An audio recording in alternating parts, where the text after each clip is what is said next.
I just screamed, "Shut up!" I don't think I've told someone to shut up like that in my whole life. Foreplay presented by Barstool Sports. We got myself, Frankie, and Dan. Trent Ryan, I believe, is swimming, in undergarments from young women who love his takes on The Bachelor currently, as he does the CITO shows. Those clips that go out from that are some of the most amazing clips I think I've ever seen in the history of the internet. Trent is just, he's a heartthrob. Our guy is a heartthrob. It's stunning stuff. The guy goes from like not being able to break 90 on a golf course, and that's like where he's known in the internet space at this point, to then just walking out at town hall in New York City with chicks in the office who sold out 1,500 tickets in like the snap of a finger.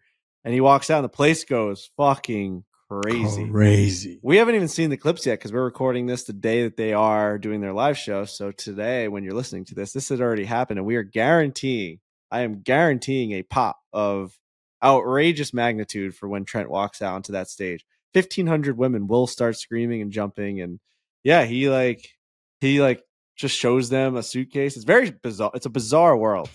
It's strange. But it is very strange. He does, dude. He does. He lifts the suitcase like Simba in The Lion King, and they go crazy. They throw things at him. They all tweet at him. They all tag him in their Instagram story, and then Trent's Instagram story just becomes dots instead of lines for 24 hours straight because he just reshares all of them, and it's a wild world. It really is a wild world. Yeah, he goes from the Barstool Classic where everyone is super nice and telling us thank you, it's awesome what you guys do, and then he goes right to New York and he gets it from the other side, and the guy's ego is going to be out of control. It is. Oh, it really gotta is. Be insane. So yeah, Trent Ryan's not on this show. He's currently doing that second life that he has. So anyways, you get the three of us.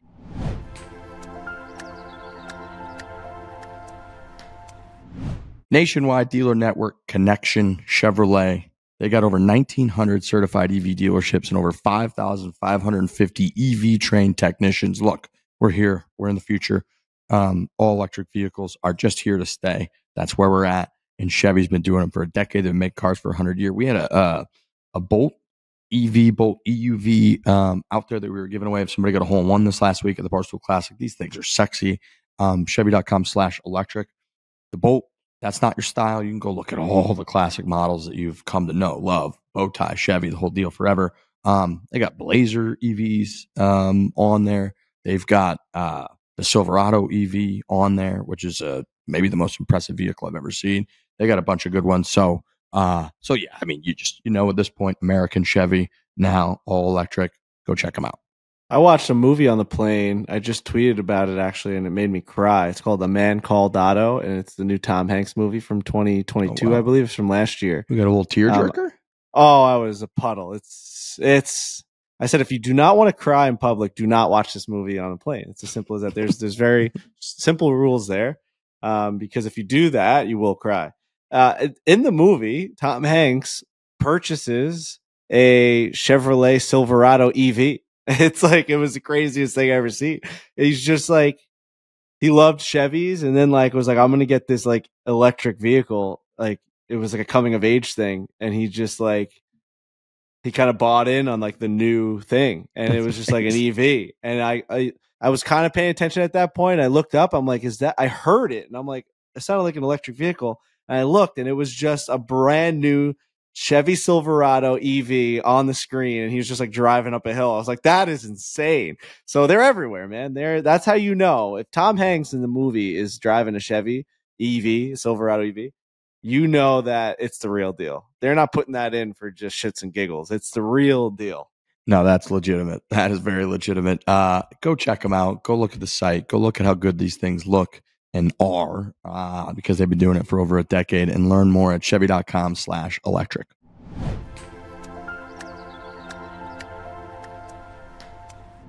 We're coming off the Barstool Classic Championship. Everybody's returned to their homes at this point. 5th year Barstool Classic could not have gone more smoothly. We had 0 rainouts this year, which is really just luck, whereas the previous year I think we had 2 or 3 where we had to reschedule. So no rainouts, 25 stops, 27 days of events if you include day 1 and 2 of the Barstool Classic Championship. Greyhawk couldn't have been a better venue. The weather was perfect.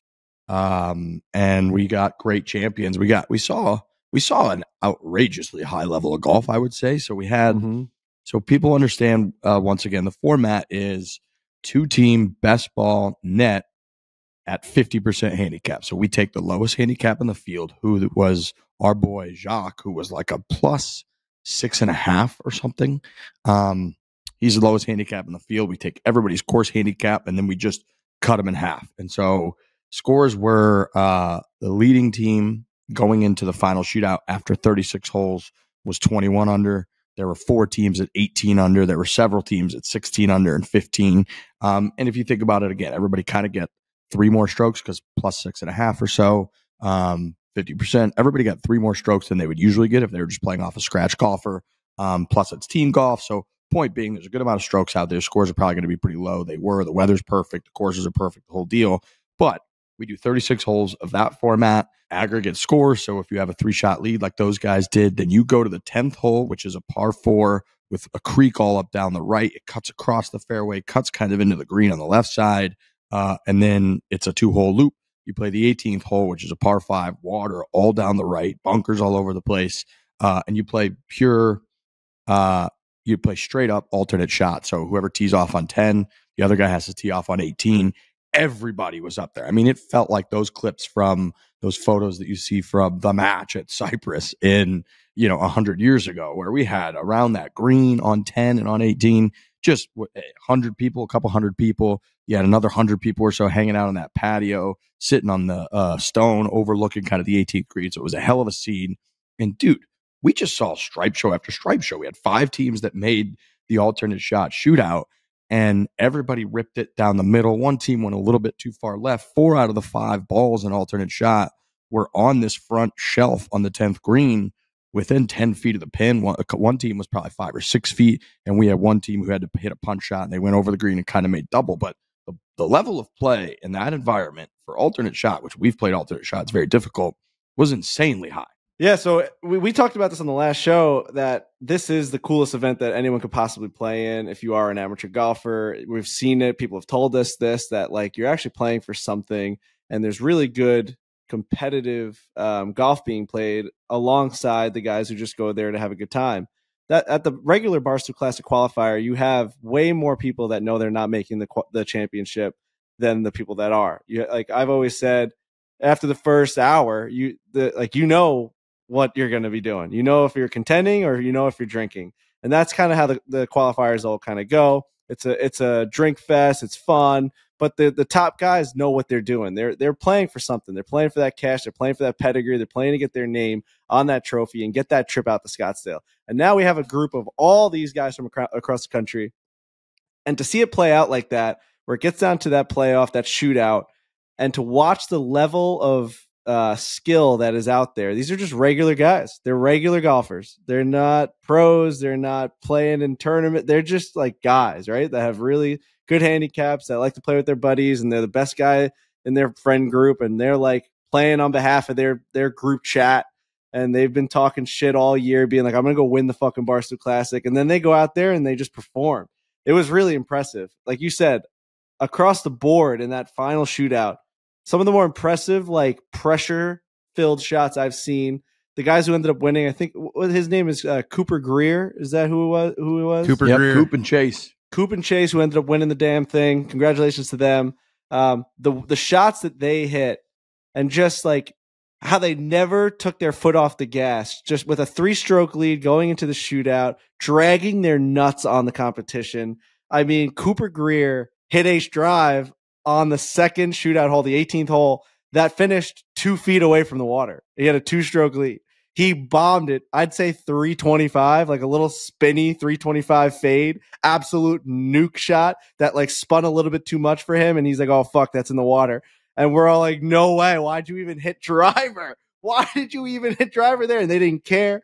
The ball's 2 feet away from the water. They get lucky. And then I'm like, all right, they're just going to punch it out. Like, all these guys have to do is make like a 7 at this. Like, who doesn't matter? Like, they've got this thing locked up. The guy takes a 7-iron or an 8-iron and goes over the water at the stick. Like, what are you guys doing?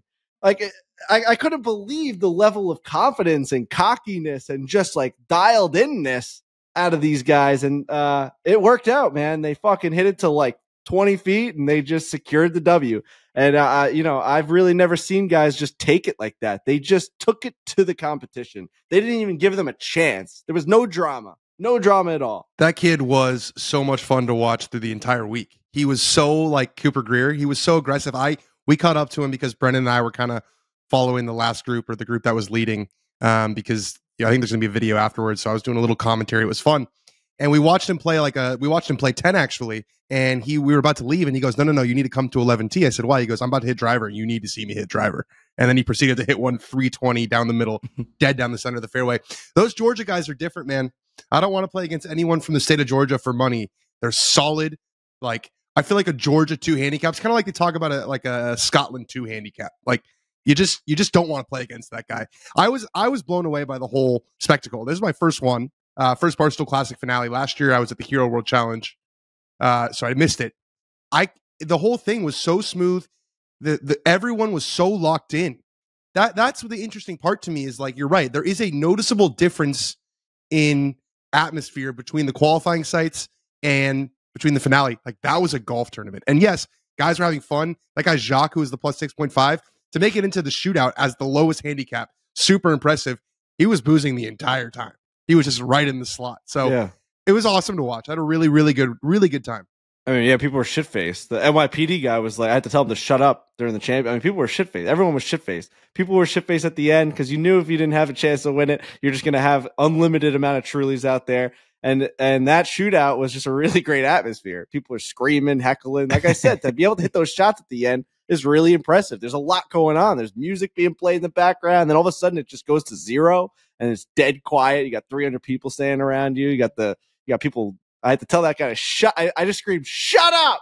I don't think I've told someone to shut up like that in my whole life. Everyone loved it. Everyone loved when you did it. When I said "shut up," yeah, everyone was like, "Hell yeah!" You had to say it. I looked him in the eyes. I just go, "Shut up!" I've never done that like ever in my life. It was insane, and he did. He stopped. He just stopped screaming. It was like talking to a dog. I was just like, "Shut up." Dude, it's funny because we've talked so many times about how huge moments in golf. It's incredible that somebody in the crowd hasn't screamed out or ruined it or whatever. Yeah. And that was getting close with, he just was, again, it's a fun environment. People are heckling, but it was just too much. It was like ruining the entire environment. There were 299 people that were perfect and one that was just being like, for no reason, screaming at like the wrong time and yelling at people. We're like, all right, chill out. You just told him to shut up. And then to his credit, he shut up. He just literally shut up. Just stopped. He just stopped. He followed the rest of the way. He was there for the shootout, just didn't scream, and he just listened. Yeah, he had to shut up at that moment. It was too much. But yeah, just another successful event. And you said it at the event, but just shout out to that whole entire team that runs that live event, Lisa, and just Justin Mancini and Taylor Ray, the whole entire crew. That's just that to be able to have really good amateur golfers, guys who are of the +6 skill level and that clearly just know the game, and they're in this championship and they're coming up to us saying this is the best tournament I ever played in, and that this is the best, smoothest operation from qualifying stages till now, and just the gift bags and all the chances to be able to win stuff and be able to like post it on their social media that they're getting stuff and they're competing. Like this one guy was just talking my ear off about just like what it actually means to him, where he's like, dude, I play like really good golf. And like, I don't get to show off. I don't get to show off to anyone. Like, I just like, I'm a good golfer and that's it. And like, this is my time to shine. I was like, holy shit, pretty fucking cool, man. Like, we give these guys kind of their stage, their one last time to be on stage.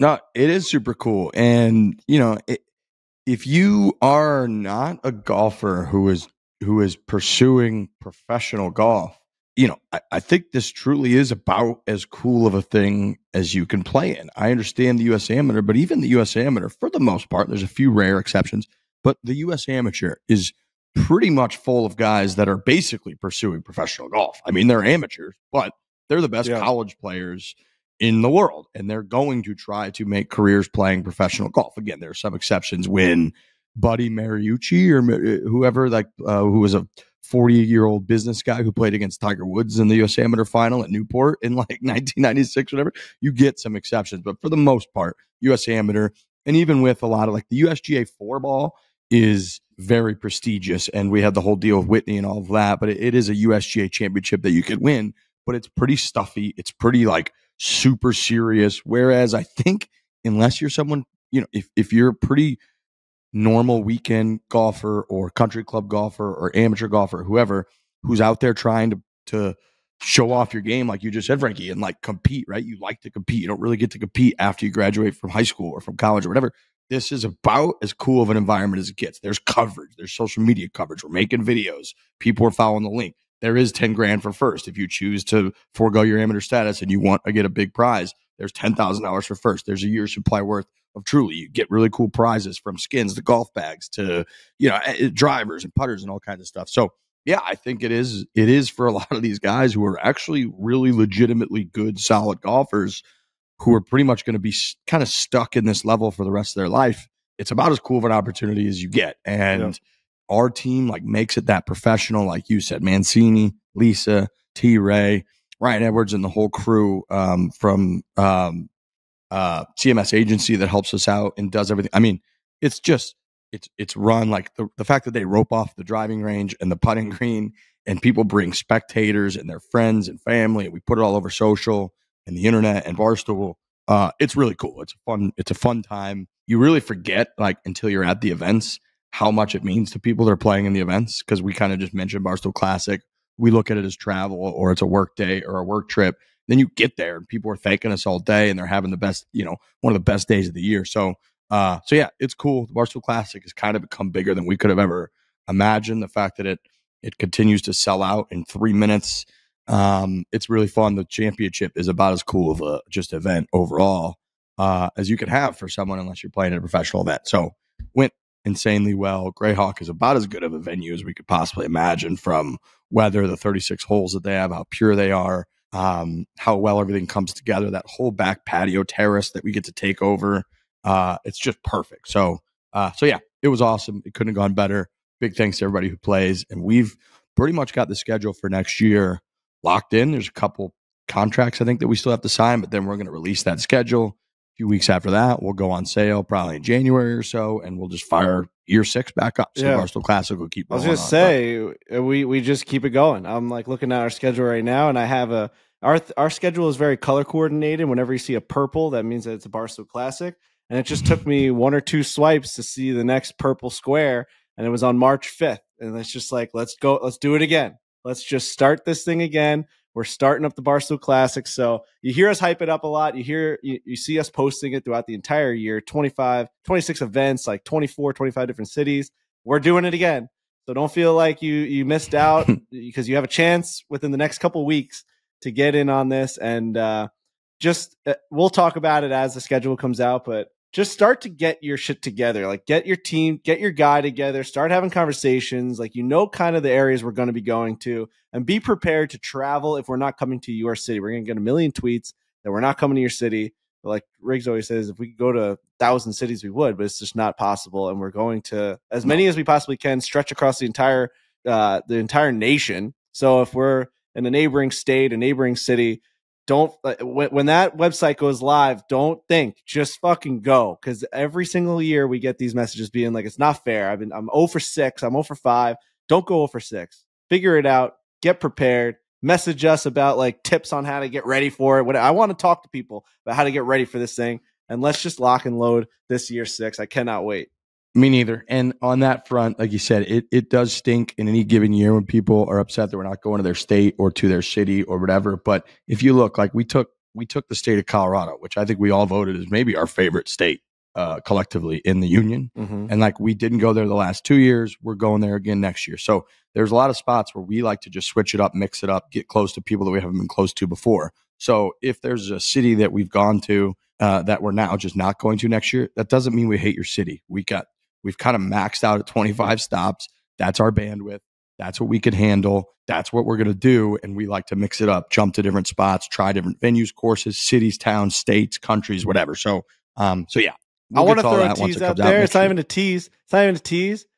We've been getting a tweet from a guy for like 6 years to come to this state, and we're coming. No we're way. Going to Alabama. Yep. The guy. We're going to Alabama. Alabama, baby. Huntsville? We're going to Alabama. I'm not going to give away where we're going, but we're not going to Huntsville, but we're going to probably one of the more elite clubs in Atlanta, in the Atlanta area. I'm sorry, Alabama area. it's an amazing, amazing, amazing golf course. I know it personally. I've played it. And the fact that we're going there, it's like super elite. Really, really lucky to be able to go out there type of golf course. And we're going there. So that's exciting. Alabama's one that we've gotten a million tweets about to go there. And that's when we're going. So yeah, that one stuck out to me on the schedule. I've kind of glanced over the schedule. When I saw that and I saw the golf course, I was like, let's fucking go. I can't wait. We might have some special guests out there. The whole deal. It's going to be fun. I'm fired up for that one. We're going back, I believe, to Gamble Sands next year, which is probably my favorite stop we've ever gone to. Here in Arizona, I think we're doing Wekopah, which we've all been to, and I say it's probably my favorite actual golf course out here. TBC Boston's back on there, so we're teasing a little bit, but it's a hell of a lineup, and the championship's going to be just as great as it's been. We've done Liberty National, we've done Pinehurst, we've done Greyhawk. I don't know exactly what we're doing next year. We might go back to one of those. We might go back to Greyhawk. Who knows? But yeah. Anyways, Barstool Classic, man, could not have gone better. Big thanks to everybody that makes it awesome, and this thing's just going to keep rolling on. I heard a lot of people say this week, like, this thing's just in its infancy. Like, there's going to be Barstool Classic year 25 champions in this thing. Who knows what it's going to look like at that point. So it's very fun to do it. We're glad everybody enjoys it.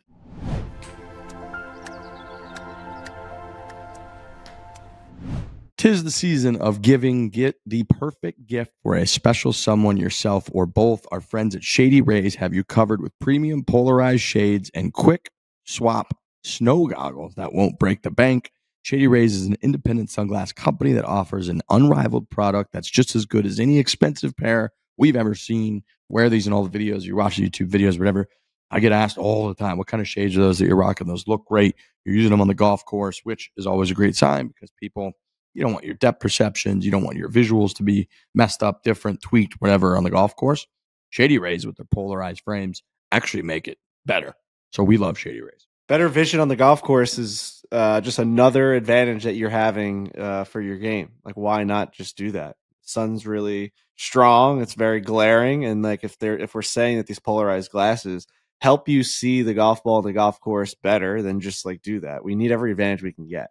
So it should start with your eyes. Like, your eyes are pretty damn important. They've also got an insane deal right now exclusively for our listeners. Shady Rays is giving out a very merry deal for this season. You go to shadyrays.com, use this code FORE, F-O-R-E, for 50% off 2+ pairs of polarized sunglasses. So try for yourself. The shades rated 5 stars by over 250,000 people. Use the code FORE at shadyrays.com and you get 50% off 2+ pairs of polarized sunglasses.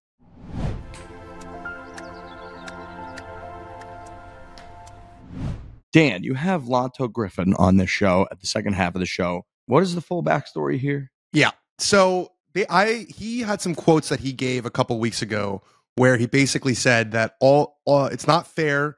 The new PGA Tour FedEx Cup format is not fair, and it's rewarding the top players too much, and sort of hinting that there's a divide on tour between the rank and file, the guys who are sort of between 50 and 125, and the very top guys, the guys who are getting money from the Player Impact Program. I released a video saying basically quit bitching and play better. And he reached out to me and said, and I got a lot of hate online for that video, which is, that's part of the game. But this was like particularly angry. And Lanto reached out to me because we've been friendly in the past. And he said, why didn't you hit me up to talk about this before? And I said, that's a super fair comment. Do you want to come on the show and discuss this face to face? And he said yes. So for about 30 minutes, we talked about why I made the video, why he said what he said, what he thinks the PGA Tour should do, what he thinks the majority of PGA Tour players think about kind of what's happened in the past year, 2 years. And I think, given the Rahm stuff and given there's rumblings that there is, a petition, and Lanto talks about this, that they're complaining about the FedEx Cup points. They're too much for the signature events, not enough.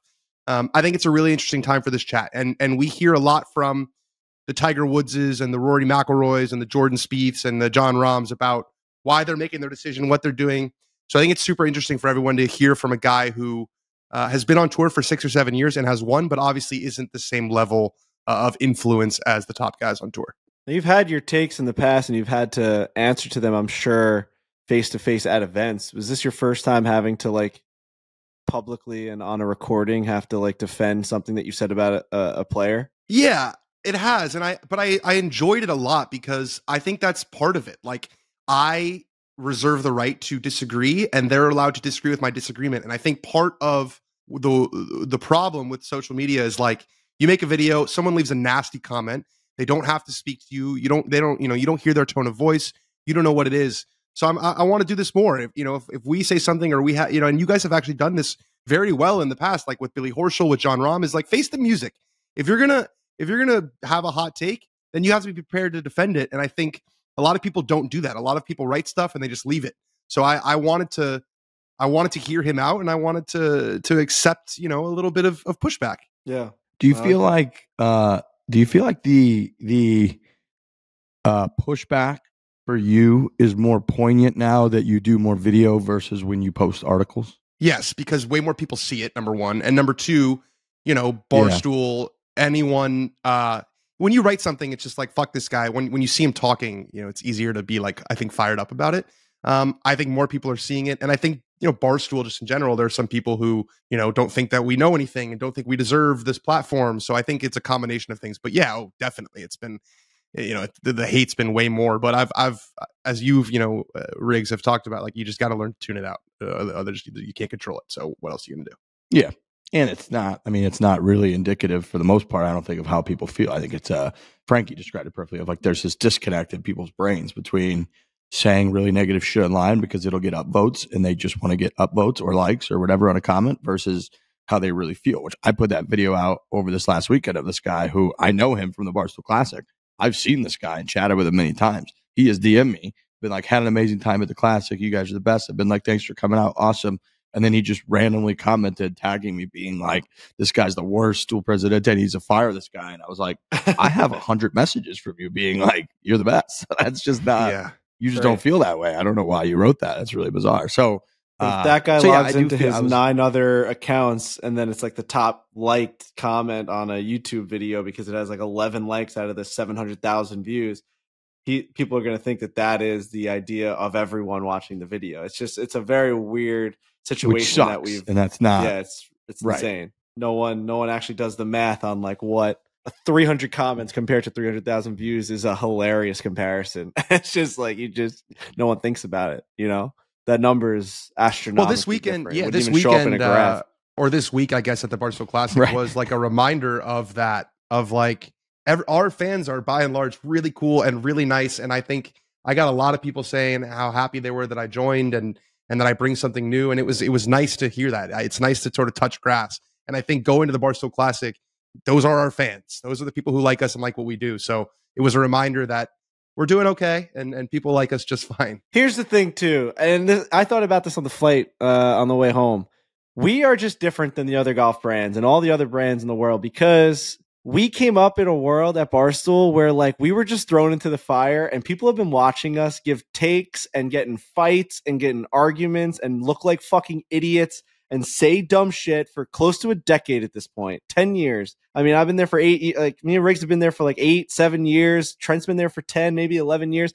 And like, there's just no hiding behind the history that is Barstool Sports and what we've done there. I mansplained against Liz during a Yankees game, and it went like completely viral at the time. Like, I can't get away from that moment. It's just always gonna, like, everyone always says like, you don't know what you're talking about. And there's just a million instances in which I was Dave Portnoy. People call me Dave Portnoy's bitch. Like, yeah, I was his fucking right-hand man for like 6 years doing pizza reviews. So every comment's like, go back to filming the pizza reviews, pizza boy. Like, that's just my history. And like, these other brands that came up through YouTube are able to just, whatever the world sees them has been at their power. They just edit every video and they come out with it, and that's just who you see them. Like, we weren't awarded that luxury, and I don't want that luxury because I wouldn't change the way that this happened for anything in the world. I shouldn't be here. I'm a fucking pizza boy, and I should not be here. So if the fact that I got dragged across the internet for 7 years and I was, brought around the country and like I had to do a million different things, I didn't sleep for fucking half a decade, and like, yeah, I want to do that again because that's why I'm here. That's why I'm in a house with fucking flags behind me and I'm talking on a podcast for a living. Like, it's been fun. It's been fun shit. But I also have to take that with a grain of salt and a grain of negative comments and fucking bullshit that we have to deal with on this YouTube page or whatever, because we're different. people know us of that other side, and we don't have the luxury of like, hey, the only time you've ever seen us is on this perfectly edited, we're super funny, we're super great, we love each other, everything's amazing type of YouTube page. That's not who we are. So, and I think guys at the Classic know that. When you see them, they're like, I've been following you for fucking 7 years. I know who you are. I know your dad's name. I know where you guys sit at Islander games. Like, they know us, like everything about us. They know what town I grew up in, what high school I went to, my favorite type of pizza. They know my boss's favorite type of pizza. They know everything about me. So yeah, it's like, I'm going to take the good with the bad. It is what it is. It's crazy. Tiger says it is what it is. People were kept on saying to me, they're like, "Oh, how you doing?" I'm like, "Oh, I just moved to LA," and they're all like, "Yeah, I know, like I listen to the podcast, like you've been talking about it nonstop for 2 months." So it was just, yeah, I really enjoyed it. I really enjoyed the Iowa squad. I made a bet with the 2 Canadian guys because they were talking shit, aggressive shit, and I was like, "What did you guys shoot?" And they shot 2 over in the first round, and I was like, "If you guys shoot 4.5 under or better, I will give you this wedge out of my golf bag. And if not, you have to make a donation to the charity of my choice." And I drive back, and they were miles off it. They were miles off the lead. I mean, they were 14 shots back. They had no chance of getting into the shootout. I drive back, and they go, "Oh, Danny boy, we shot 6 under." So I had to give them my 52-degree wedge. It was just like, it was super I saw fun. them, dude. They were looking for you like hyenas. They're like, where is he? They found me. And they told me the bet, and they they crushed that bet. But yeah, that's a perfect example. Like, people at the Classic they give you shit, but like, you're able to give it back to them, and they're human beings. Like, it's not a fucking phone to phone interaction where it's anonymous and shit. And yeah, I mean, I once said that Wayne Gretzky wouldn't make the NHL, and like, I got like, of course people hate me. Like in this day and age, like 7 years ago, I had to make the argument on like the rundown that I didn't think Wayne Gretzky was good enough in 2023 if he played here to like make the National Hockey League. And like 99% of the people told me to go like kill myself. So of course I'm going to come across some negative, like, this guy doesn't know what he's talking about comments. Cause when I was 22, I said the greatest hockey player of all time couldn't hold a candle to like Matt Martin. It's just like, you know what I mean? And I said, we're just in it. Look, we're in the mix. It'll be, I think May 1st will be my 8-year anniversary at Barstool Sports. And I started by covering politics during the 2016 election, like maybe the most toxic time ever. And I wrote over 1,000, maybe 1,500 blogs on Barstool Sports. Like, I've put my take and my opinion out there on almost everything that's ever occurred in the world. And I've been wrong before. I've probably said really dumb shit before. And the way I kind of look at it is like, Barstool is really a public locker room. Like, you get held accountable. You get, you do get praise when you do really well, not necessarily from like Dave, but from everybody, from the followers, from the companies. Like, when we have a video that goes out with Tiger Woods, like, everyone retweets it, and all of our followers come up and tweet at us like, "I'm proud of you guys. That's sick. I haven't even seen it yet." It's awesome. And when you do something incredibly stupid, they hold you accountable. But the other thing about that locker room environment is when people from outside of that locker room come after us, those people rally behind us. And it might be those same people that might take the other side. If you're in a fight against Bussin' with the Boys or against Pardon My Take or whatever it might be, when someone outside of Barstool comes after us, those people, almost all of them, will be like, no, those are our guys, and come to our sort of defense and defend Barstool and all of that. But you are right. And I've thought about that a lot, and how different it is that there's not a ton of brands that are kind of the new YouTube golf type brands like us that have had a legitimate like take and voice out there for 8 years. Like, we weigh in on everything that happens. And we've had those guys come on our show, especially pro golfers, that like, if we put a negative take out there, I mean, there was a point where like I wrote an entire blog about how Justin Thomas was un-American because he said that like European golf fans were better than American golf fans, and he fucking hated us. And we hated him. And like, now we've gone on and drank till 3 a.m. with him at his house when he's trying to blow off some steam one time. And so, and we had him on the show, and we hashed it out, went back and forth. And like, we've had that fucking relationship and interaction with dozens and hundreds of people over 8 years. And like, that's going to be polarizing, man. People are going to remember that we said that, or we took that stance, or that I rooted for fucking Europe 2 years ago on the right. Like, crazy shit has happened over 8 years, and we continue powering through, and people realize we're imperfect. They've watched everything. They know we're Dan's new fucking house. Like, they just know what's going on. And I think that's overall, at the end of it, like, that's a really cool thing that people are that into it. Yeah.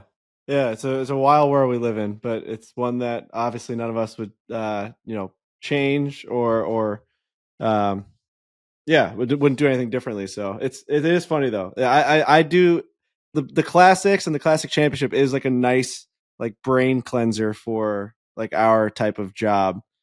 Just to see real people, and that like you see that people care about it, and because you get caught up in this whole entire thing with comments and trying to keep up with other brands, because there's other brands that are doing it better than us, and we're just trying to like figure things out and like morph and adapt, and you're just like, fuck, are we doing the right thing? Are we not doing the right thing? Do people even like this anymore? Or like, are we getting like tired? Are people getting tired of it? And it's like you show up to fucking Greyhawk and it's as big as it's ever been, and you're just like, holy shit, man, we're still rolling. It's a good reminder. It's a cleanser. It's a palate cleanser for sure. Dan made a great point too. He's like, dude, it's cool to see like everyone here. They're all wearing G4s. They're all using the new TaylorMade drivers. They're all rocking Barstool golf hats. Like they got Whoop bands on. They're like, how are your stats this morning, Riggs? Mine were like, they're just doing the things that we do and promote.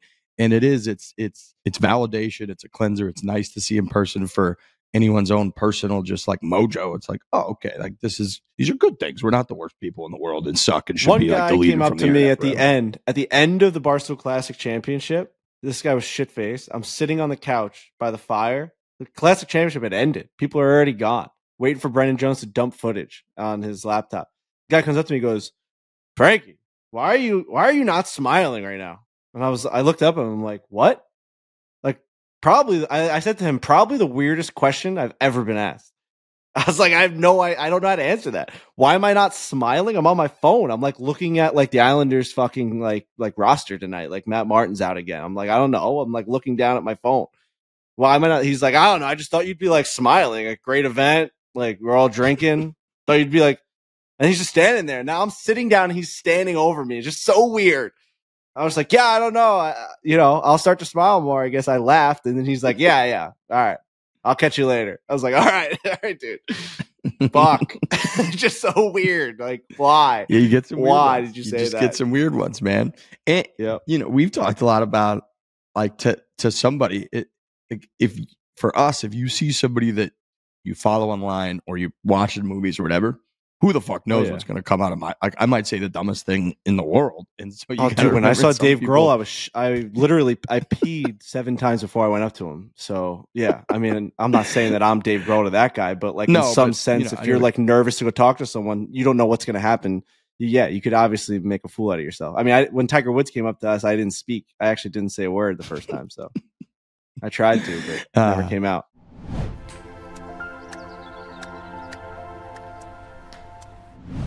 Nothing feels better than hitting the golf course on a crisp fall day, and the Barstool Golf Time app makes it easy for golfers to find the best tee times at the best prices. You got to stop searching all over Google, calling pro shop after pro shop. What tee times you have available? What are your rates at this time, at that time, whatever. You don't have to do any of that. You go to Barstool Golf Time, download that app.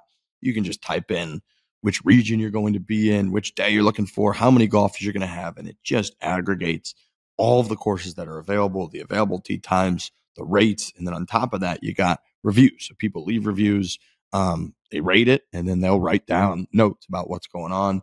Beverage carts are great. They come by every 3 holes. Greens are in fantastic shape, or avoid this course for the next 2 weeks because they just aerated, blah, blah, blah, whatever it might be. It's on there. The Barstool Golf Time app is the best way to book tee times. Yeah, and you get to keep your own stats, your rankings. You have a point balance. If you hit a certain amount of points by leaving reviews, uploading pictures, booking tee times, you're going to get a bunch of giveaways. Like you can redeem all these points for giveaways. We give away like swag, we give away shirts, we give away hoodies, and all this stuff. Like I'm looking right now, if you reach like the par, which is the lowest, it's just 1,000 points. You get glassware, you get like beer glasses, and you get teas, and you get markers. We're really giving you rewards for using this, and it is the best app. So I used to say during the summer when we had a lot of these reads was like, you have to book a tee time, and we're telling you this is the best tee time app. So just download this one and use it. Like it has all the tee times on we're guaranteeing the lowest price. That is not some BS. And then they have the ranking. So this guy Tyler Lechich has 35,000 points. LECIK. He's just number 1. Jeremy Witzel has 29,000 points. He's in second place. So yeah, you can just like find yourself on the ranking on the leaderboard. We check it all the time. And yeah, it's an amazing app. It's just so detailed and so much information. Yeah, you earn golf time rewards every time you book, leave course reviews, then you can redeem those rewards for free Barstool Golf merch in our store. Download the Barstool Golf Time app now. Barstool Golf Time app. Go download it now.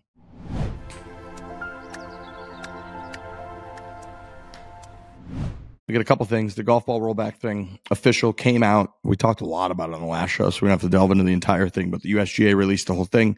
My biggest thing that as I've thought about this more is it seems crazy to me that the USGA and RNA at this point have, if they're going to roll back the golf ball, fucking do it. Like 5% is crazy to me. It's like nothing. It's like they're kind of doing a little bit of something. I see Mike Wan today is on there for 25 minutes with Slumbers, and they're both very well spoken and they kind of articulate their points. But he basically said, like, this is going to affect the amateur golfer 0 to 5 yards off the tee.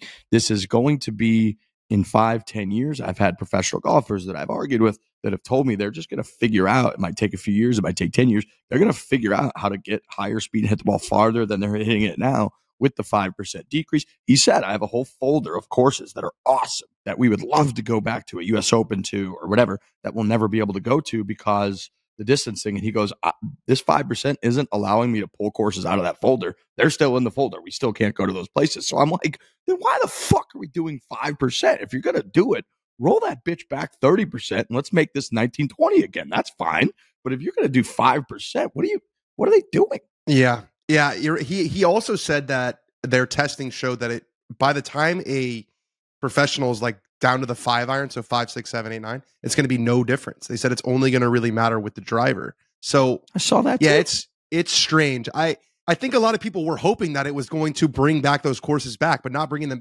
It sounds like they're just putting like a more hard deadline, basically trying to just buy themselves some time until they're going to have to do something else again. And they said they might look at drivers now.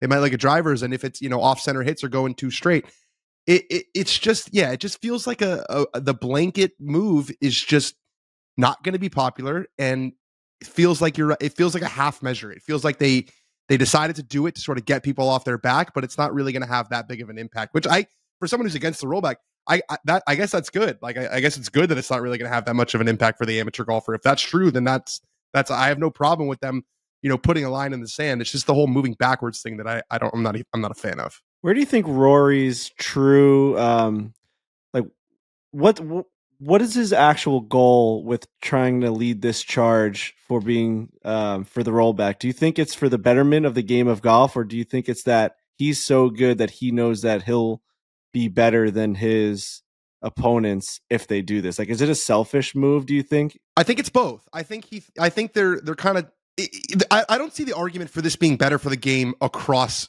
the game. I see it for it being better for the professional game and I think that's where he's at. I think he thinks the professional game has strayed too far, and that it's what Tiger's always talked about. The advancements in technology has brought everybody closer together, and I think Rory thinks that proper golf, 4 irons and spin control and hitting the ball in the middle of the face is not rewarded enough, which I think he thinks is better for professional golf because it more accurately identifies the best player, which happens to be in him more often than not.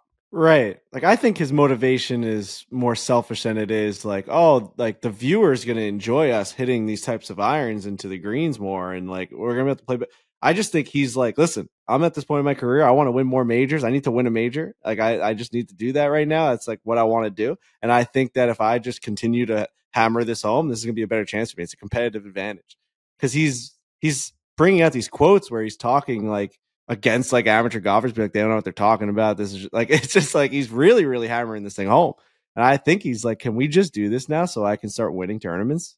Which I would have no issue with if he would just. No, I really don't have an issue. I think he's kind of said that. I think a big thing is the sustainability, environmental impact and footprint, which I do think there's a lot of legitimacy to that. Now, the weird part about that is, as we've talked about on the show very often, it only affects a couple hundred golfers on earth that only play certain venues, especially major championship venues where they would really need to move the courses way back.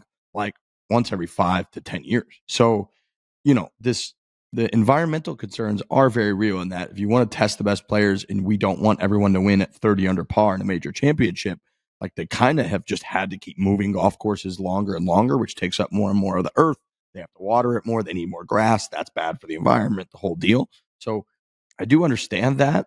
But Brandl's made this point forever of like, dude, it's if you look at like Pinehurst, which is probably going to be the course outside of the Masters that's going to host a major the most frequently, it's like every 6 years. So you're talking about like once every 6 years, they got to move a golf course back to like 8,000 yards. The rest of the time, I'll tell you this much, me, Dan, Frankie, Trent, Lurch, we're not going out there playing from 6,600 yards and being like, this is a joke. We're lighting this place up, getting our fucking dicks kicked in every time we go out there and play from that. We don't need this thing to be 1,000 yards longer. That's fine.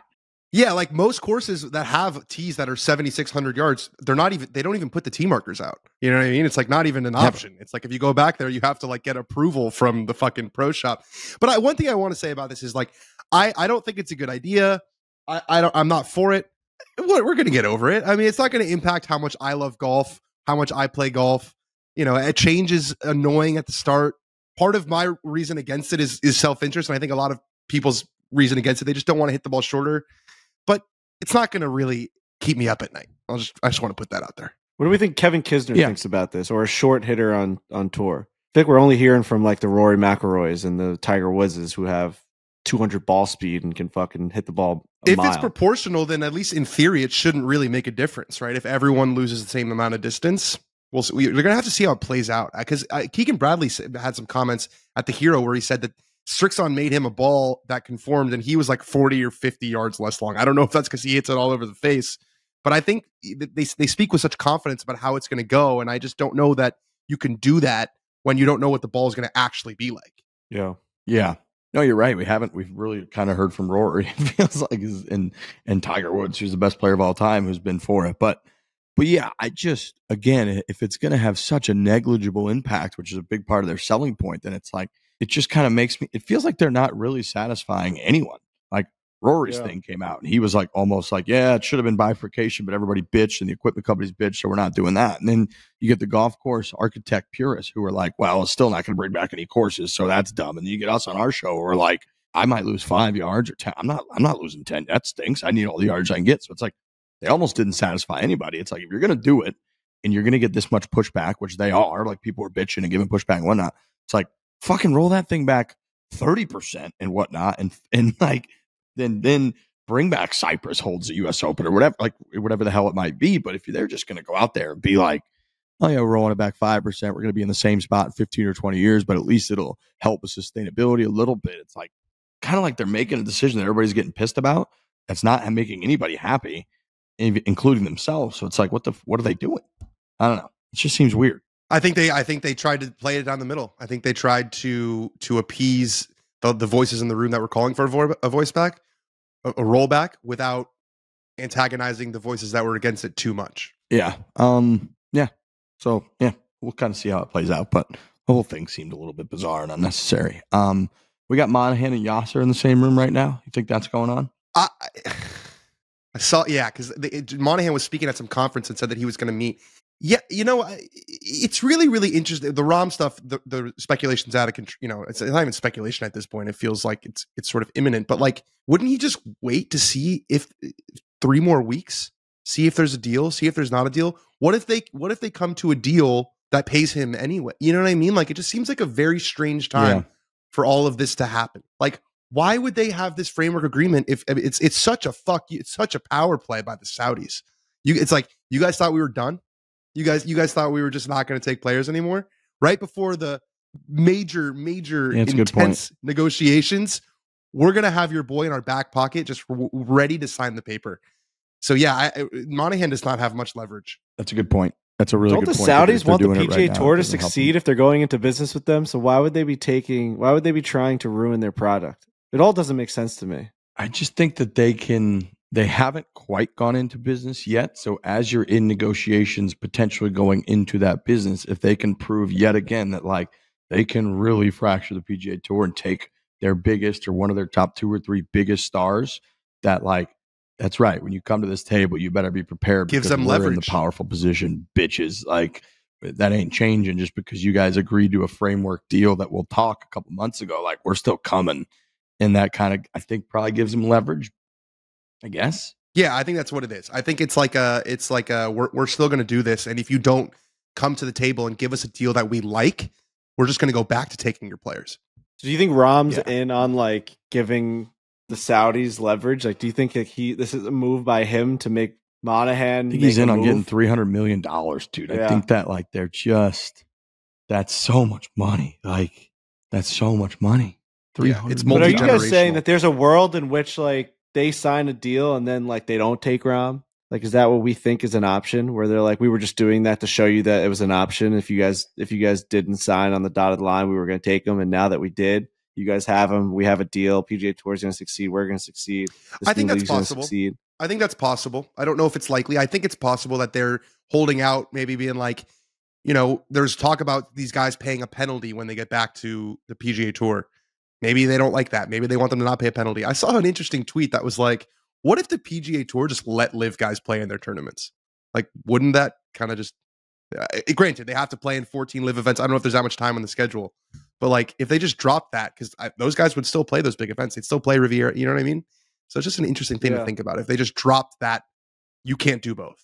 Right. They'd kind of win that debate. They'd be like, yeah, these guys can just come back. Yeah.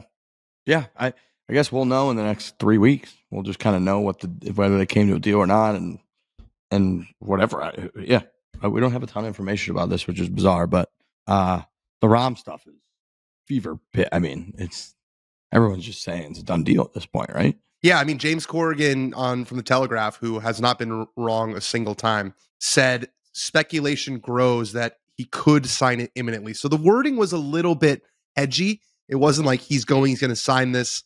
And I was looking back at like when he reported Brooks, he was like, Brooks has agreed to this contract. It's done. From everything I understand, there's a contract that is in his possession.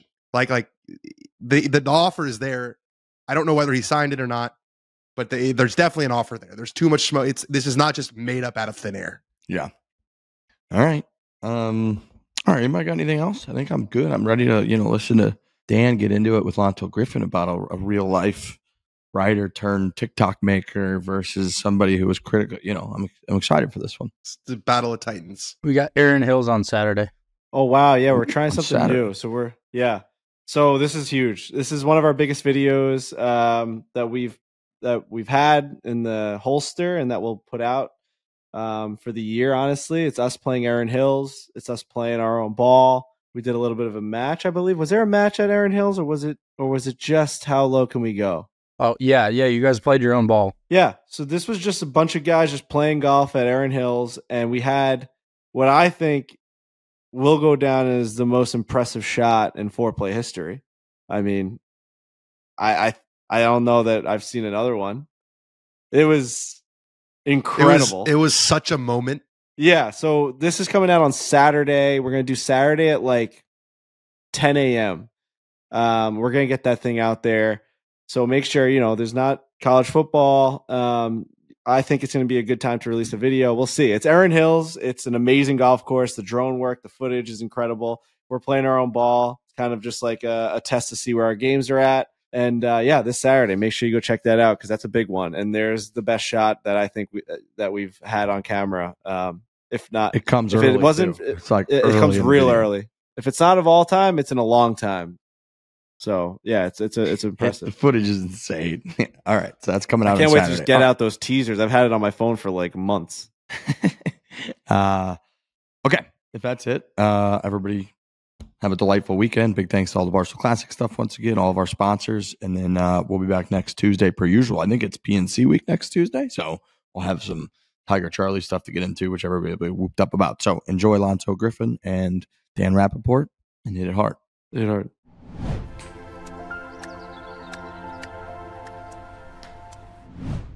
We're joined here by Lanto Griffin, and I'm excited about this because I feel like we're doing something right now that's going out of style, which is guys who have had a disagreement are going to speak, and we're going to have it out. So basically, a little background here for people who might not understand. I made a social media video, which is part of my job, saying, basically Lanto did an interview a couple weeks ago with Golf Week. I guess he didn't realize it was an interview. He made some comments about the distribution of FedEx Cup points for next year. And, they have these new signature events. And this year, the elevation was like, I think if you won a signature event, you got 550 points versus 500 for a normal. Now, next year, it's a lot different. There's going to be a lot more points up for grabs at these signature events.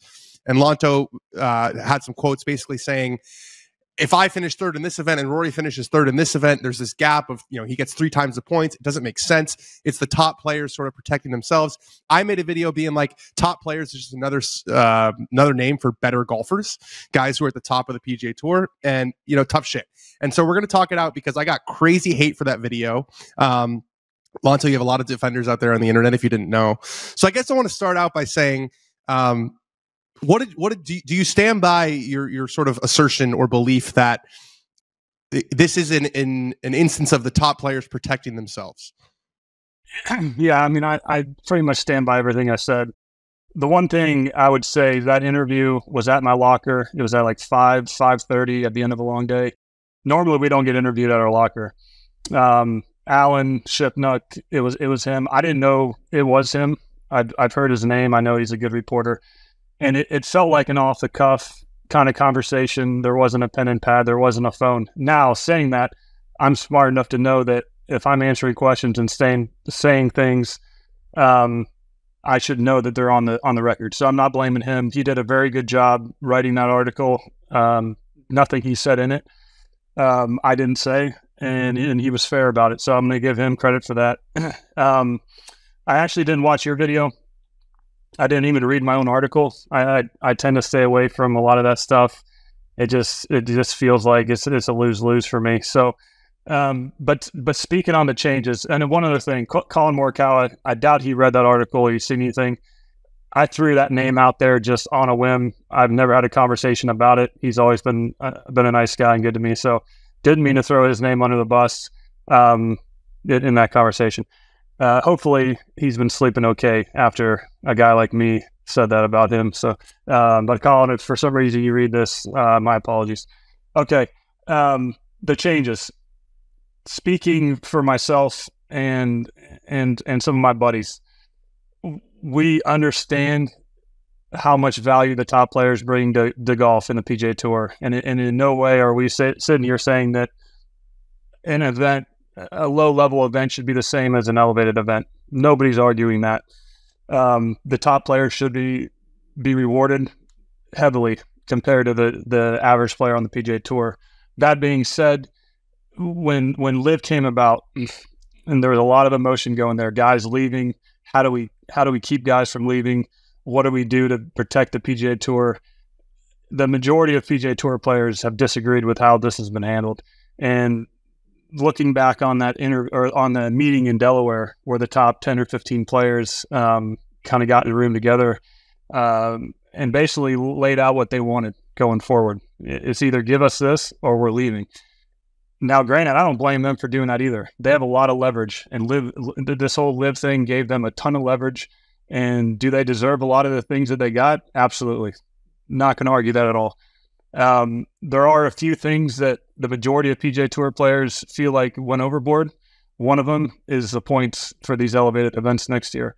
Having a 78-player no-cut event, and then on top of that, getting between 200 and 300 or 200 and 290% more points from, say, 5th place to 20th or 25th place is ironic, because the top players in the world, if you put them in a 78-player field, majority of the time they're going to finish in the top 20. So it's one of those things where a lot of guys are just like, man, take the money, take the PIP, take that $100 million, take the $40 million Comcast bonus, take the 75, 80 million last year, maybe close to 100 million in the FedEx Cup bonus, take all that money. Not to mention, the PGA Tour has created this platform for these top players to be where they are. Without the PGA Tour, Scotty Scheffler's not Scotty Scheffler. All these guys that are at the top, they've benefited from the PGA Tour off the course tremendously. I think there for 5 to 10 years, Tiger Woods and Phil Mickelson were the highest paid athletes in the world from endorsements off the course. So we might not make as much money as a lot of other sports teams or athletes in other sports on the course or on the field, whatever you want to say. But there's the ability of what the PGA Tour has created, creating a name, a likeness, to be able to do stuff off the course and have endorsements. So it's one of those things where we already feel like the top players are compensated extremely well for what they do for us as an entire membership. We just don't want Rory and Jon Rahm to be starting at second base while we're starting at home base and we're already behind the 8 ball because they're incredible athletes. So I think that's where a lot of the frustrations have come for a majority of the membership. And you'd be surprised by some of the guys that are in these events going into this year that don't agree with it.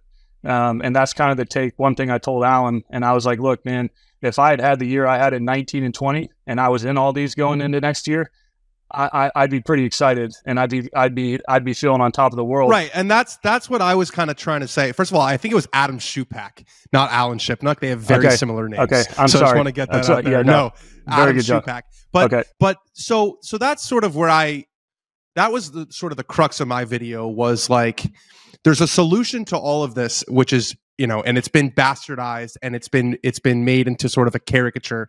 But I think there was some and it's play better. And that's sort of the phrase that gets thrown around a lot. And I remember there was a story that came out of one of these meetings. I think it was the one they had with I think the players only meeting right after the framework agreement. And I think Grayson Murray was saying something and talking, complaining. Right. And Rory said, like, just play better, Grayson. And you kind of just mentioned it. Like, if you were one of the top, if you had a year where you won and you finished in the top, whatever it was in the FedEx Cup, you'd be in all these events. Don't you think that you would just be like, yeah, I played better and I earned it? No, I didn't finish what I was saying to the point where I would be excited to be in them, but I wouldn't feel it's right. It's not fair from a point standpoint. I'm not talking about money. I'm talking about strictly the points. Because if you sit here and look at my record in no cut small field events, I've played in 8 of them. And my worst finish is 29th. My best finish is 7th. And I finished 7th, 7th, 10th, 11th, 13th, 13th, 22nd, and 29th. And if you look at JT's record in no-cut small field events, he's won 9 out of 48. It's like a 17.5% win percentage. You look at his normal PGA Tour with a cut, full field events, he's won 6 out of 178, I believe, which is like a 3.5% win percentage, which includes majors. So you put him, I mean, look at RSM last week. Look at Mexico. I think Van Ruin won at 26 under, and there were a couple guys at 25. And you look at RSM, Ludwig won at 29 under.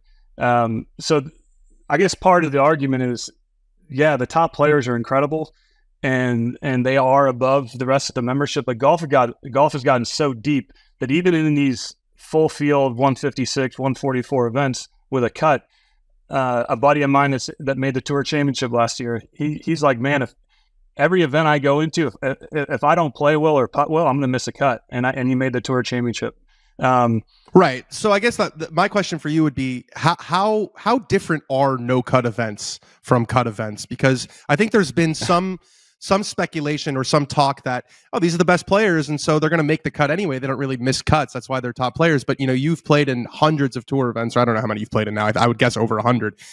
How different is it knowing that, if you shoot 75 on Thursday, you got some issues?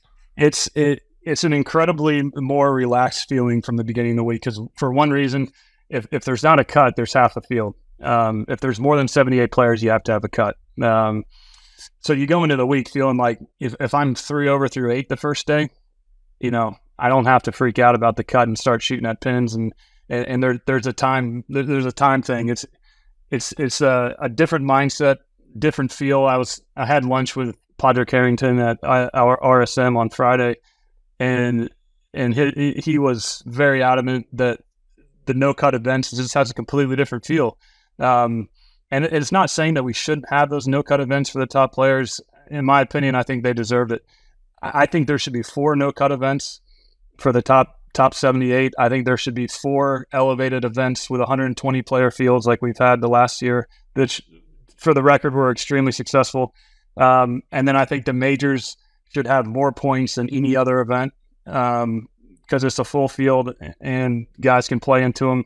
And then the FedEx Cup going into that. So if it was up to me, I would compromise with the top players, and if they want those 4, but having 8 of them, if you take a rookie or you take a guy that finished, say, 61st on the FedEx Cup last year, he's starting at Sony Open. He's got 18 events to make the top 70 in the FedEx Cup, right?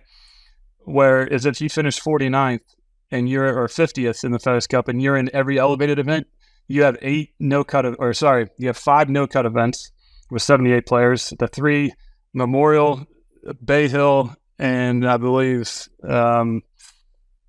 Genesis, they're going to have 80 players with a cut to 50.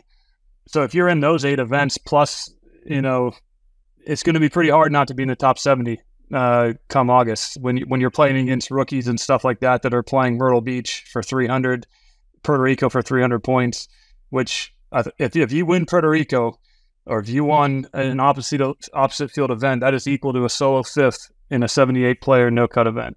So you're clearly unhappy with the new points distribution. If we zoom out, do you feel, and there's been all these changes in golf, which have been, sprung by Live Golf. It's no secret. And things are super different now than they were 2 or 3 years ago on tour. Are you better off now in your position than you were 3 years ago? I know you're not happy with what the top guys are getting in the disparity, but if it, because I think there's been an argument or a narrative that a rising tide lifts all ships and that all golfers across the board are better off and making more money. Do you feel that way? Yeah, that's a tough one to answer because there's so many unknowns with this new agreement that we're trying to get done. That's another thing that's been frustrating since this whole Live thing started is it feels like the tour has changed, 2 or 3 or 4 times.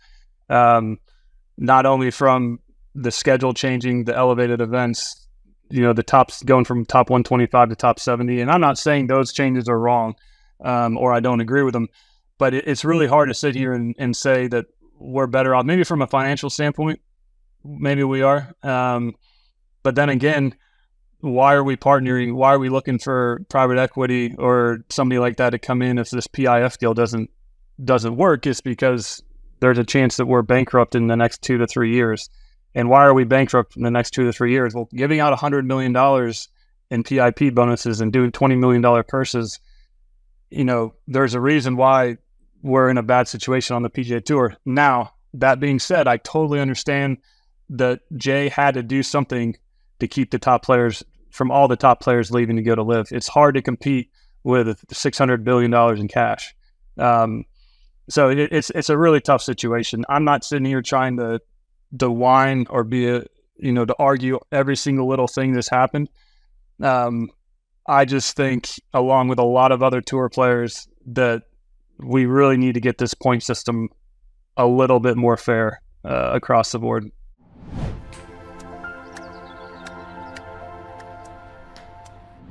Techniques headphones, baby. These are our favorites. These are just key. Everybody's got to have a good pair of headphones. You just have to now. It's 2023. It's about to be 2024.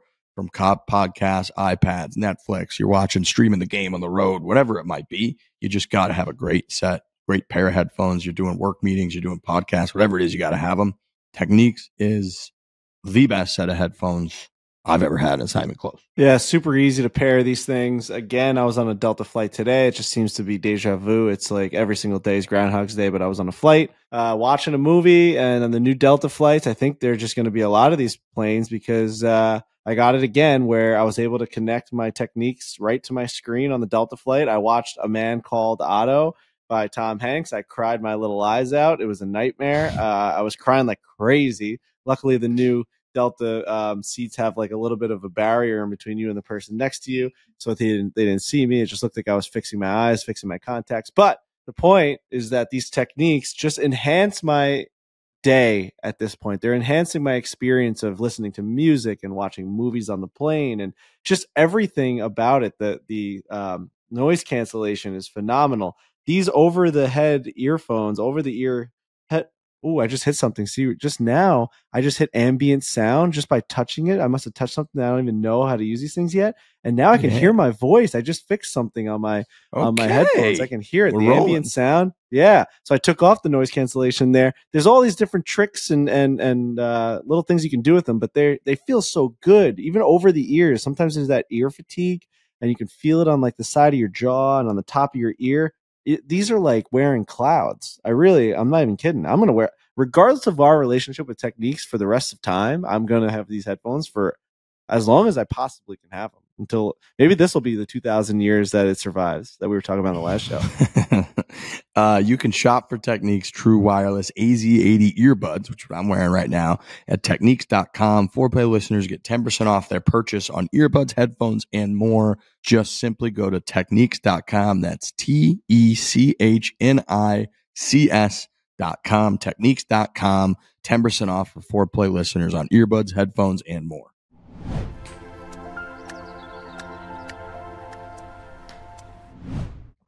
So I know that you spoke to a couple. I think it was Jason Gore, who's working for the PGA Tour in kind of a player relations capacity, and Patrick Cantlay, who is on the pack.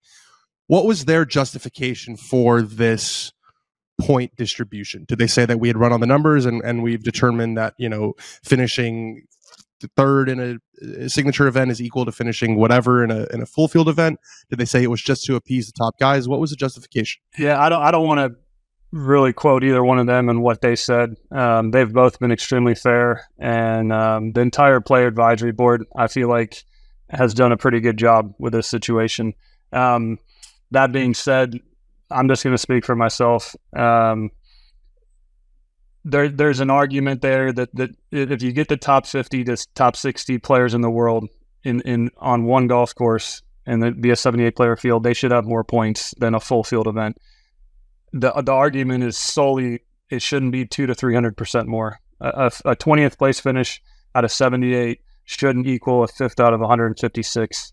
And if you look back, like I said earlier, on JT's record, if you look back on my record, if you look back at this last season, if you go down and look at, you know, waste management, look at some of these elevated events, you know, the winning score at RSM was 29 under par with a relatively weak field. And then you can look at 25 under was second.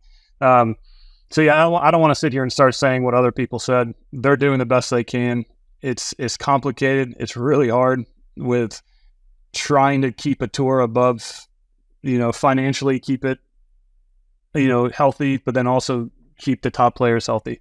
So we as a whole, and me personally, I can understand that, and I kind of like sympathize with Jay. It has to be an incredibly difficult 3 years trying to keep everybody happy and then you also look at the sponsors going elevated events and then having non-elevated events without the top players. So that is an argument for why they did the 78 player field. When you have 78 players in these elevated events, those guys that finished 51 to 100, that they would have been in Bay Hill, they would have been in Memorial, they would have been in Hilton Head. They're not going to be in those events. Those guys are going to go play Stony Open. They're going to go play American Express. So every other tournament on the PGA Tour is definitely going to be stronger now because of these elevated events, because guys are going to fill those spots. So if there's 60 guys that aren't getting into Memorial this year that were in the past, those guys are going to fill that spot with another event, which is ultimately going to help the PGA Tour. So there's a lot of good things the Tour has done. Right. So you're not saying that you have a problem with the designated events, or that I can never keep up with the fucking term. I don't either. I feel like it was designated and then it was elevated. I think now it's signature. You don't have a problem with the signature and the top 50 and all that stuff. Your argument is basically just the distribution of FedEx Cup points is not fair. I'm not going to sit here and act like I'm super stoked about. I've been in Memorial, Bay Hill. I've been in these tournaments the last 3 or 4 years. I had a really good year in 19 and 20. I love these tournaments. I love Genesis, Riviera. This year I had to withdraw with a rib injury. And going to a Santa Monica ER, it was an interesting experience. But when I left that tournament, when I had to withdraw in 18 on Friday, I left and I was like, I don't know if I'll ever play this tournament again. I mean, because I just came off back surgery. It's an emotional thing because growing up, you're obsessed with the PGA Tour. That's your dream. Yeah. I played 7 years on many tours, grinded my ass off. My ultimate goal was to get on the PGA Tour. So for me to win on the PGA Tour and have 4 or 5 really good years, it has been an absolute dream for me. The problem is once you get there, your mind kind of changes, and I want more. I mean, I want to win. I want to be in the Tour Championship. I want to be in these elevated events, but it's frustrating that these tournaments that we love are going from 120 players to 78. And that's a selfish reason, but it's also what we work for. So yeah, I don't disagree with your whole play better. I mean, it annoys the shit out of me when people say just play better, because if I play better, there's going to be 40 guys that are going to be hurt too. So saying just play better, it's really hard to play better against Jon Rahm and Scotty Scheffler and Patrick Cantlay and all these top players. I mean, the level of play on the PGA Tour has gone up pretty good. And you can also sit back and look at how many players are in every major sport, sports league.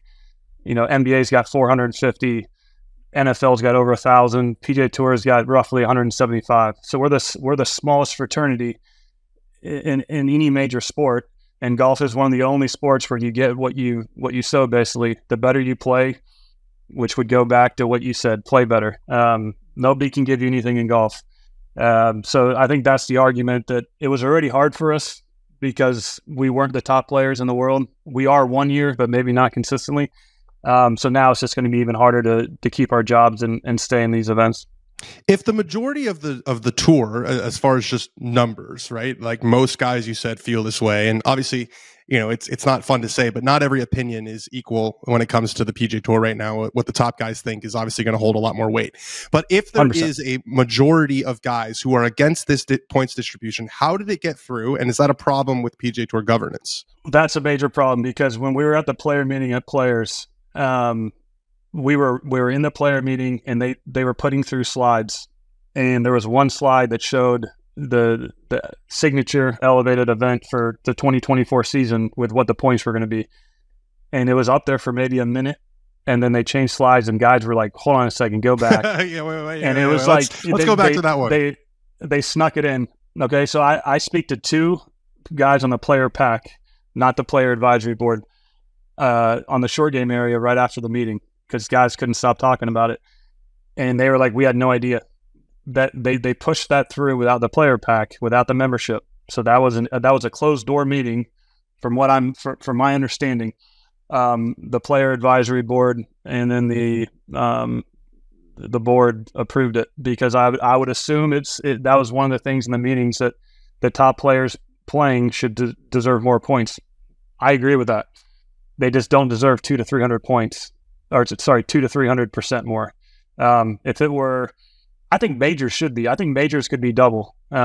Personally, I think if you win a major or you finish 5th in a major, that shouldn't come anywhere close. That's always been a problem with the PGA Tour, is that they don't own the majors, and so for them, they want to elevate the players' championship up there, and they want to, if they're handing out the money at the end of the year for the FedEx Cup, it doesn't really make all that much sense for them. Even though the golf fan knows that the majors that's the currency, and especially for the top guys.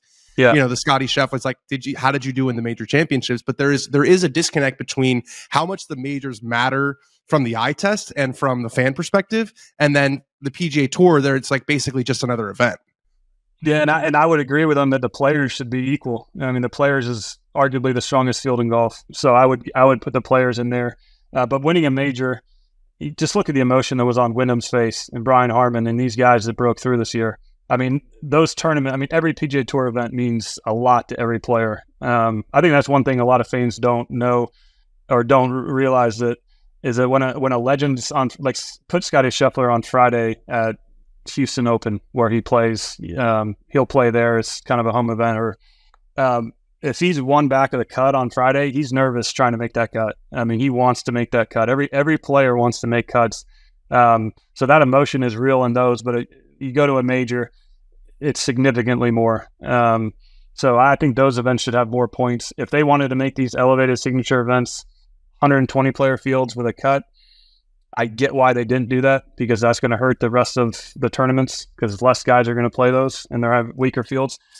But if they're not going to have a cut and they're going to have a limited field, I I just don't agree with the 2 to 3 times the points in that fifth to third to 20th point or position range. So the guys, like you mentioned it earlier, my voice is not equal to a top player, nor should it be. But 50 of me might have some say. So that's what's going on right now. There's a lot of guys coming. So what's the I mean, you gave that interview to Adam Schupak, not Alan Shipnack. But and obviously you feel strongly about this, and you seem pretty, and I totally believe you that a lot of the tour players feel this way. So what can you guys do now? So there's certain things in the bylaws that we can do. One, if 25% of the voting membership has a petition for an emergency meeting with a commissioner, he's got to agree that to us in 30 days. So we're looking at potentially having a meeting to where we can sit down with Jay and the leadership and basically express how we feel, because when Thursday night, when that article that he put out on golf.com, a bunch of people sent it to me, and I was like, fuck. It hit me. When I left there, I was like, I wonder if this is going to be an article. He's going to write something or quote me from what I said. I had no idea it was going to be a big article. So the next, I get to the course on Friday, and a lot of players and caddies came up to me that I don't normally talk to, and were like, man, I love that. I love what you said. I couldn't agree more. So the fact that I didn't really expect that to come out, and it did, I think it's a little bit of a rallying thing where guys are like, look, we got a month off. The majority of guys on the PGA Tour don't like drama during tournament weeks.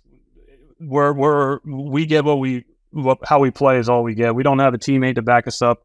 So a lot of guys avoid any drama, any distractions. So that's another reason why, this month off is pretty important before these elevated events start. So guys are talking, and look, I want to be really clear in the fact that we're not trying to act like we deserve the same thing as the top players, and we're not sitting here wanting to be whiny. All we want to do is to have a fighting chance to get in the top 70 FedEx Cup. We get that if you play well, you can work your way into these elevated events.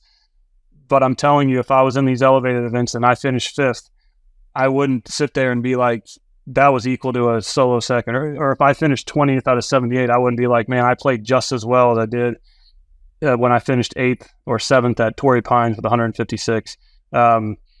It's just criminal to me. So you like this is an interesting sort of thought experiment. You like let's say, to finish top 5. You like your chances in a no-cut 78 player event where all the best players are there, right? You got JT's there, and Rory's there, and Rahm is there, and Victor's there. You think it's easier to finish top 5 in that scenario than to finish top 5 at RSM a couple weeks ago? I'm not going to sit here and say that I think it's easier, but I don't think it's 2 to 3 times harder. Does that make sense? Yeah, so you're saying it's a matter of degree. Yeah, and I'll quote a guy that made the Tour Championship and that I mentioned earlier, and he's going to be in every major and every one of these elevated events. He said, what's a 10th place at a elevated event this year with all the top players? What does that equal into a full field, say Torrey Pines or RSM? He said, is it 7th? Is it 8th? He said, is it 1, 2 to 3 places better, something like that. The top players are, when they're hot, they are hard to beat. It's the old adage of, I'm not going to beat Tiger or Rory or John every day of the week, but if you give me, 1 out of 8, 1 out of 10 tournaments, I can beat them. That being said, when they're not playing well, if Rory has an off week, I can, and I played okay, my game's good enough. It's just when their game's on, it's really hard to beat them. So I would, and to quote what you just, or bring up what you just said, if I could play in 78 players with the top players in the world for, say, 25 to 50% more FedEx Cup points, I would take that any day of the week over playing in a full field with a cut. Because think about it. The cut, half the tournament is gone after Friday. So you have that, it's almost like a PGA Tour event feels like 2 tournaments. Unless you get off to a really good start and the cut's not an issue, you got to kind of win a small tournament on Friday, and then you regroup and you go for Sunday. My first win on the Corn Ferry Tour, I made the cut on the number. I got up and down on the 35th hole and the 36th hole to make the cut on the number, I was 10 shots back and ended up winning. And that got my PGA Tour card. So if I had missed that cut by one, we wouldn't be talking right now. I probably never would have been on the PGA Tour because I had made an entire $9,000 before that week. So it literally is one of those things where if you have a chance going into the weekend, you make the cut, you have a chance to win. Now, granted, you got to play really well, but with a no-cut event, you don't have to worry about it. Yeah.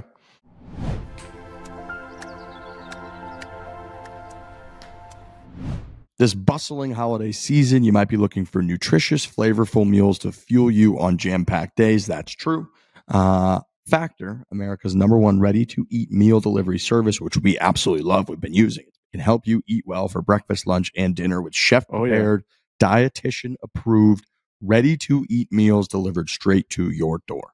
So I just got this picture sent from downstairs. This is my refrigerator, and she asked me what I would like to eat tonight because I'm starving. Just got back from a long trip. And so there's all these options: black pepper and sage pork chop, spinach and mushroom chicken thighs, jalapeno lime cheddar chicken, peanut Buddha bowl, the queso fundido, sun-dried tomato, and spinach fusilli. I picked these spinach and mushroom chicken thighs. She's taking that out. She's going to prepare. It's going to take her 2 minutes. And we've got these like coffee shakes in the mornings. And then we've got these other types of shakes for the rest of the day for lunch. It is, I'm telling you right now, man, my refrigerator is stocked with Factor, and I feel so good because it's 5:35. I just got off the plane. We went right into the podcast. I'm starving. I couldn't even fathom cooking food right now or ordering and waiting and spending all the money on the delivery and all that stuff. It's going to be bad for me. I need a healthy meal. I'm going to get that spinach and mushroom chicken thigh. I can't wait. I can smell it right now. So we got to stop talking about it. I got to go eat my Factor. I have to. This December, get Factor. Enjoy eating well without the hassle. Simply choose your meals and enjoy fresh, flavor-packed meals delivered to your door, ready in just 2 minutes. No prep, no mess. Head to factormeals.com/450 and use code 450. That's FORE50 to get 50% off. That's code 450 at factormeals.com/450 to get 50% off. FORE50 for 50% off.